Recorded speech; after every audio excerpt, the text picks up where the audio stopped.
Hey guys, Jesse from Fulla Strength and Conditioning here with another episode of the From Average to Awesome podcast. So this is episode number 5 and this one's titled Stop Aiming for Perfect.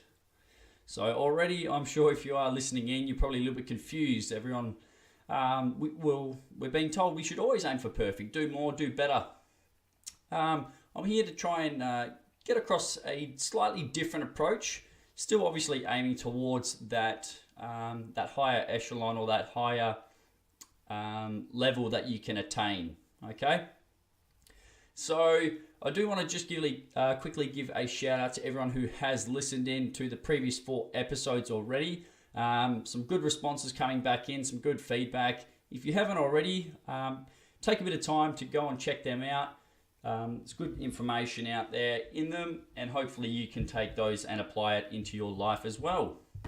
Last thing, if you haven't already, I'd really appreciate if you go to the Facebook page, Fulla Strength and Conditioning, give us a like, follow us on social media, Facebook, Instagram, follow us and subscribe to our YouTube channel as well. Would be fantastic so you can stay up to date with all the information and content that we're putting out there. All right, enough about that, guys. Let's get into it. So,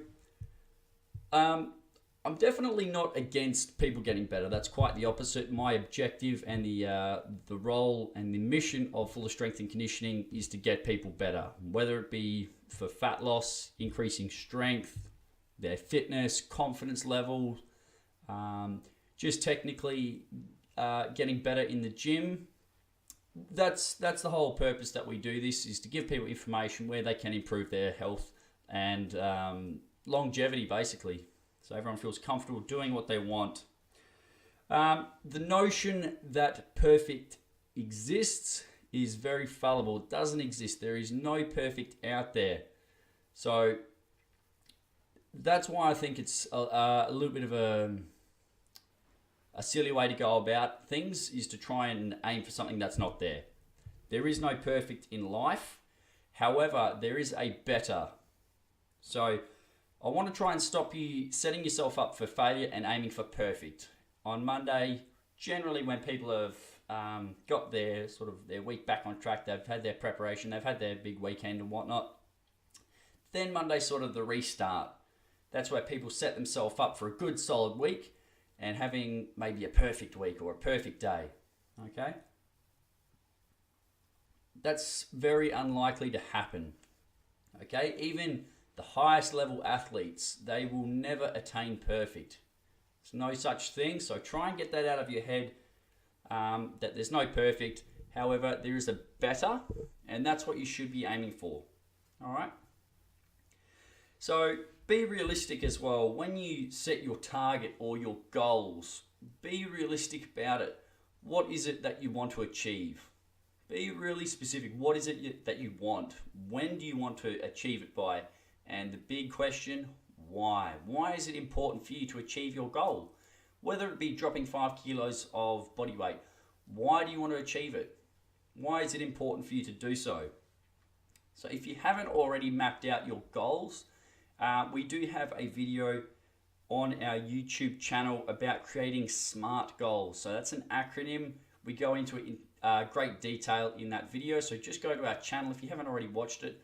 I believe it's under the tab General Tips and Advice, and it's a really good way that you can start to identify your goals and create a system of stepping stones to get you from A, where you are now, to B, your end goal, basically, okay?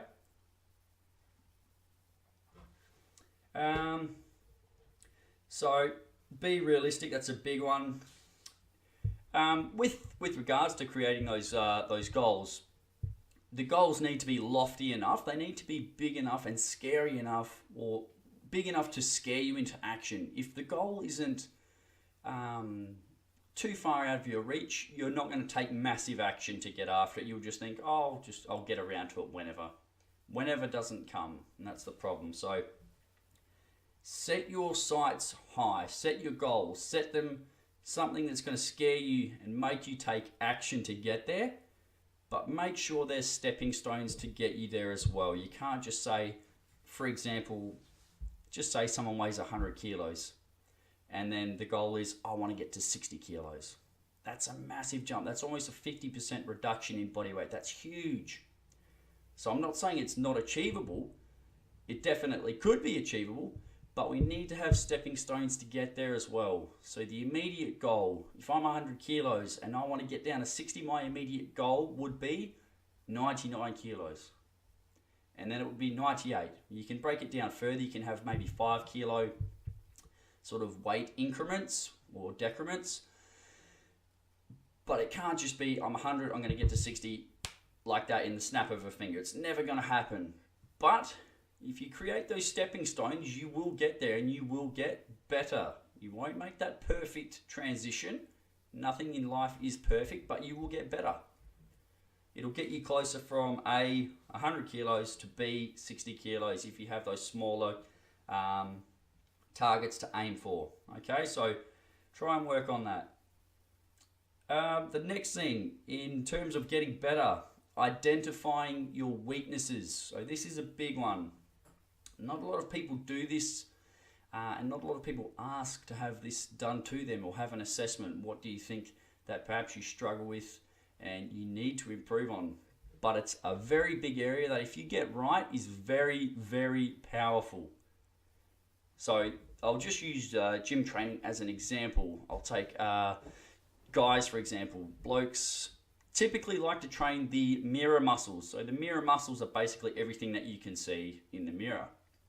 So if you think about it, it's a stereotype, but I've seen it happen as well. Every Monday, guys go into the gym and it is International Chest Day. So everyone will go and race to get on a bench press.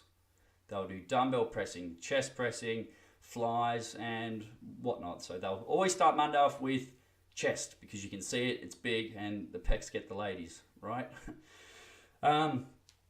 So that's maybe one of the things that, for example, guys could work on. They do a lot of push movements, but not a lot of pull. So they work everything they can see, the chest, the biceps, guns get the girls as well.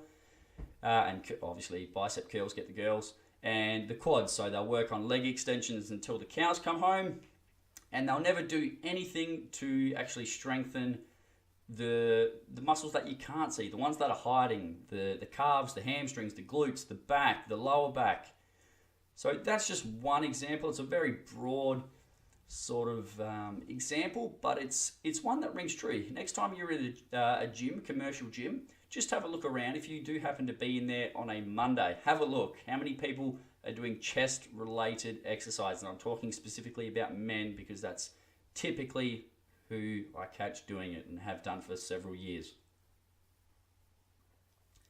So identify what you suck at or what you think you're lacking in, whether it be nutrition, whether it be sleep habits, whether it be identifying goals. Pick something that you feel you're not very good at and try and improve on that. If you can bring that up, your chances of success are going to rise dramatically as well. So if you think of if you're in a room right now, if you think of the ceiling, so the roof, and then if you think of the floor would be your weakness, and the ceiling or the roof would be your strengths. If it's quite a large room, there's a big gap between the bottom and the top. We want to try and reduce the gap between those 2 points. So absolutely still work on your strengths. You want to absolutely be good at certain things in life to achieve your goals in the gym and health and fitness. But we want to bring our ceiling up. And the way we do that is by bringing the floor up as well. So that's your weaknesses. The weaknesses need to come up, and that in turn will most likely bring your strengths up as well. So everything will go up. So just with identifying weaknesses, try and also have a look at what you feel will make the biggest change or the biggest difference to you. So just think about that for a second and think about how that could impact on your goals. So let's say, for example, I want to decrease my body fat. What are the things that are going to contribute to me and make that happen in the shortest amount of time? So what we know, in order to achieve fat loss or weight loss, we need to tighten up nutrition. Nutrition's number one, okay? You cannot out-train a bad diet, period. So if nutrition is something maybe you've been struggling with, that could be an area where you spend a bit of time researching, getting a bit of information, getting a bit of coaching in to get a bit more of an understanding of foods, their relationship with how it can affect your body composition, and obviously your weight as well. So it's a matter of, once again, it could be a weakness. If you think that your weakness is something that will make a dramatic improvement to your life and get you closer to your goal, work on that. I really cannot stress that enough. It's something that people just don't do because simply they don't like to do it. It's not too hard, but it's more challenging than most other things out there. So I've actually got something in my room that refers to discipline. And this is what it reads. Sometimes to get what you want the most, you have to do what you want the least. Just think about that statement for a second. If you're currently not happy with your body in some way, shape, or form, you will most likely need to start doing the things that you do not want or like to do. That will make the most change to your body and your physique. I can guarantee it. All right. What else have I got to cover here? So stop aiming for perfect. With regards to the two words, perfect and better, you're going to have a much higher likelihood of being able to say, I got better on a daily basis than you are being able to say, I was perfect. So I can't even remember. I don't think I've ever had a perfect day where I got up at whatever time it was that I specified. I did everything that I needed and I want to. Maybe there have been days where I've been close, but I've never had a perfect day. And I'm sure that you haven't either. You've maybe been close. Even if you maybe have had a perfect day, how many of them have you actually had? Have you ever had a perfect day? Have you had 2 perfect days in a row? More than likely, it's probably a no. So what I want to try and get through to you is aim for better. Just try and do something better than you did yesterday. So if you made an error, you stuffed up on your nutrition or your training, just make sure your next step's a good one. That's it. You just have to make sure your next choice is better than your last one, or your next effort is better than your last one. And that's how you build confidence. Confidence builds consistency, and consistently doing what's required will provide you with results. And that's the bottom line, results. All right, I will repeat that. Confidence builds consistency. Consistently doing what's required will provide you with results. Okay? So, perfect doesn't exist, guys. Just want to wrap things up. I don't want to waste too much time on it. I think everyone gets the concept now. Just aim for better. I've actually I got a tattoo on my arm. It was done by my brother on my 21st birthday, and it reads Kaizen. So Kaizen is Japanese, and it stands for constant daily learning and improvement. So once again, that's that notion of getting better or doing something better every single day. If you can add up all of those 1%ers or half percenters over a year, that makes massive change. So if you improve something by 1% every single day for a year, you improve by 365%. That's a massive improvement than when you started the year. Wouldn't you agree? So that's all I wanted to touch on for today's podcast, guys. I hope it all makes sense. If you have any questions, or if you'd like me to touch on something that I've discussed in this episode, please feel free to contact me via email or a private message on Facebook, and I'll get back to you. Don't stop going after your goals, guys. Very important that you make a stand. Pick what it is you need to work on. Put it in writing. Put a plan in action. Or if you need help with a plan, same thing. Give me a contact or contact me, and I will help you get from A, where you currently are, to B, where you want to be. Okay? Thanks for tuning in, guys. I really appreciate everyone listening in. Okay, until next time, enjoy the rest of your day and look out for another Fuller Strength and Conditioning podcast. Until then, stay awesome. Bye-bye.